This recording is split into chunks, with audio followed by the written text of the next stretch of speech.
Hey, sweet soul, welcome back to Conscious Lifestyle Coaching. My name is Raileigh Easterling. Today, I want to dive into some shadow work that might be blocking your voice. So, I'm going to share with you a reflection of why you may be resonating with someone like me. For some of you, you have called in a very gentle, compassionate voice in your life because you have been exposed to so much violence. And this is the way in which you can receive from the divine, from God, is a voice that doesn't trigger your nervous system. It doesn't cause you to be afraid. You are wide open when you can hear a voice that is gentle and not yelling at you, not very aggressive, and yet is speaking with truth and wisdom. So recognize you are seen in that way and you're not alone. People who watch this channel, they they've been through some things, and it's helpful that there's someone out there who can articulate exactly how you're feeling inside without having to go there yourself. And it gives us courage to hear other people's stories. And so just because you listen to me, I'm very much aware that you are not just as powerful of a channeler and a speaker as I am. But we're building relationships, we're building community, and this is how we're doing so. Now, other people, maybe you have manifested this channel, this voicing of divine guidance, because you have not yet quite exposed yourself to the wild nature, the feminine. You don't really like getting uncomfortable. You could be a very, very strong, forthright person, very grounded in the earth, and yet haven't tapped quite yet into ancestral healing, into divinity, again, into that wild feminine medicine, which is untamable. You can't always put your finger on it. That energy is very flowing and flexible, and again, unpredictable. So you almost see it as an adventure, but it's a calling for you to dive a little bit deeper into soul. Not because you don't have one, but it's time for you to embrace more of earth consciousness, more of that feminine nature within yourself. The one who receives, the one who doesn't have to do everything all the time, the one who can sit back and trust and allow the universe to guide you and to give to you. And I say all this to give you more of an understanding of who I am too, behind this voice. And the reason why I identify as a life coach, but I'm not yelling at you, because I want people to listen to me in a way in which they have to sit down, they have to slow down, they have to meditate, they have to reflect on some things. They have to be open to receive gentleness and compassion, and at the same time take accountability for one's life, actions, behaviors, thoughts, all of it. Not to be ashamed or guilty,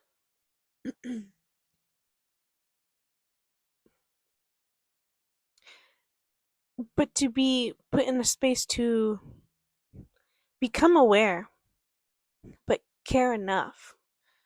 because you have been held in loving space, to care enough to change, and that you commit to it.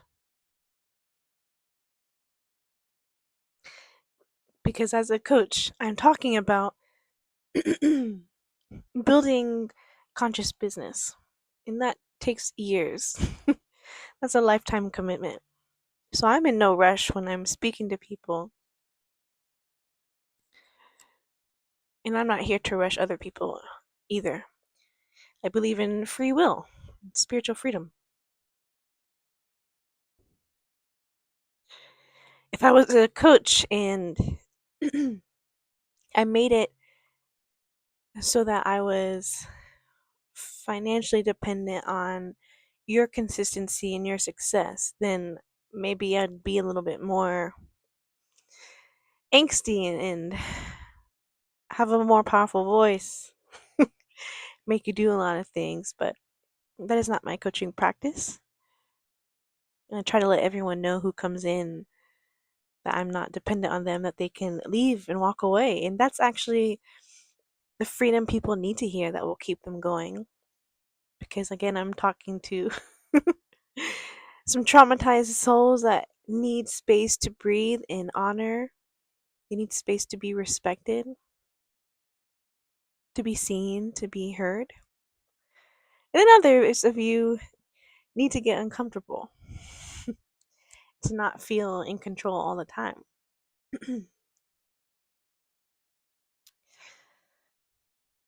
When I was younger, a lot of my power was stripped away from my voice with emotional abuse of not being heard, or if I shared my thoughts, it'd be met with aggression and gaslighting and sometimes violence.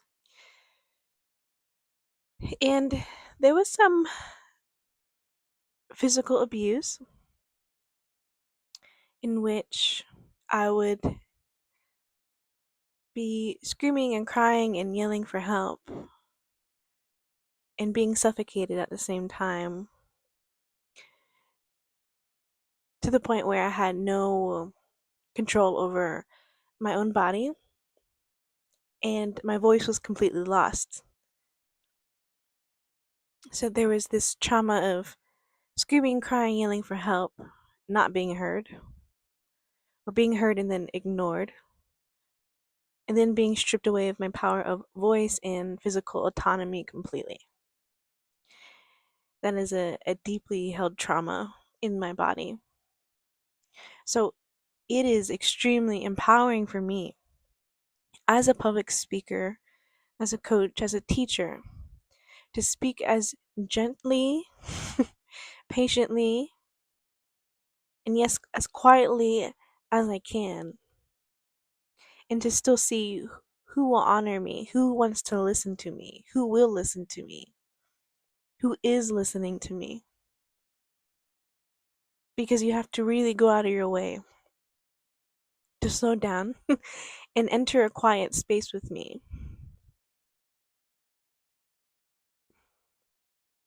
I'm not someone who is verbally aggressive. I'm not a yeller. I'm not a screamer. I'll never be, I don't think, never say never, but I'm not, again, that life coach that will be yelling at you through the screen to motivate you. And I listen to a lot of coaches like that. They really get you going. But that's not who I am. And I've heard that in my career a lot, to speak up. Many people have told me to speak up. I don't want to speak up. I want to be held a more powerful microphone. I remember being asked to speak in New York, and it was for, more elderly people, and their microphone wasn't working, so I was just speaking, and they're getting upset with me, telling me to speak louder, and I just calmly said, "No, fix the microphone if you really want to hear what I have to say. I would really appreciate if you fix the microphone." Just like that. I'm not here to change or alter my voice because it loses its essence, the piece of it, the magic of it. This is my voice. This is the way in which I feel my voice is a roar. My ability to remain gentle and calm and peaceful and as loving as possible in a world that's extremely loud. I want the gentleness of nature to live through me, as is the background behind me. It is gently drizzling. There's a creek that is gently flowing. It's very quiet today, very still, not much wind. And there's so much stillness and presence in that. At the same time, I want the words that I am articulating, the words that are coming out of my mouth, to be that lightning storm, to be that hurricane that comes in and alters your life. If you have the space and the patience and the openness to listen. So, as I'm speaking, and maybe you're resonating with a little bit of my story, what I'm saying, where's your voice in this? What is the tone of the message you are sharing or will be sharing soon?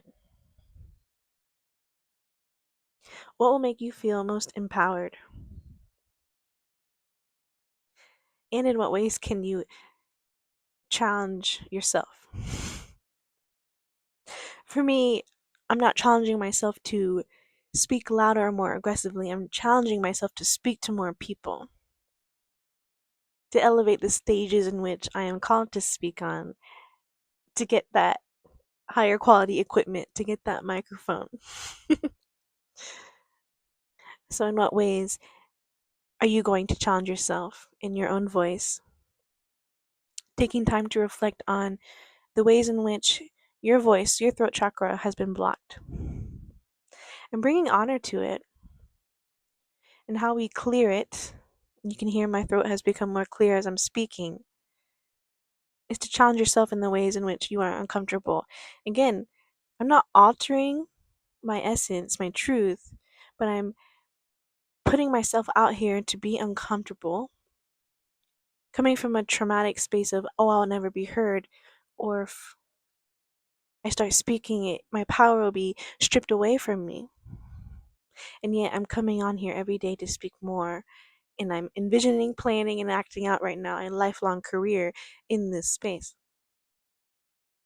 So, how can you curate, plan, create, execute, and build upon the strengths in your own voice despite what has happened to you? And how can you craft your story behind it? How can you empower your life because of it? So let me know. Send me an email if you'd like to share your story. Hold yourself accountable, even if you're not ready to coach one-on-one with me. I'd love to hear from you all.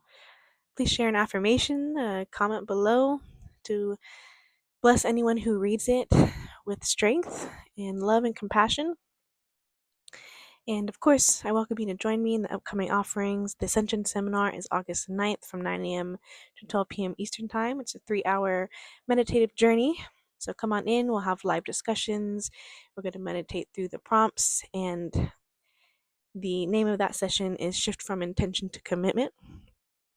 Many of us visionaries, spiritual seekers, need that little push and accountability to commit to something, see it through, because we're so used to flowing with whatever wind is blowing through. But at this time, we're being asked to plant our seeds and to be a tree, quite simply.